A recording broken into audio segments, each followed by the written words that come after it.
اللهم صل وسلم وبارك على سيدنا محمد وعلى آل سيدنا محمد.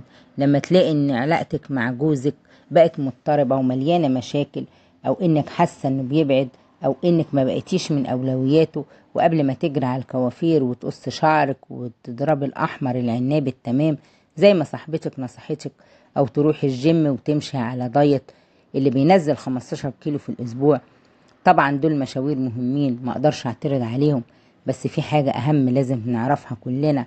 على فكرة، مش لازم يبقى سبب نفور الزوج ان زوجته مقصرة في حقه، لا بالعكس، ساعات تضحية الزوجة المفرط واستمواتها انها ترضيه بيبقوا السبب.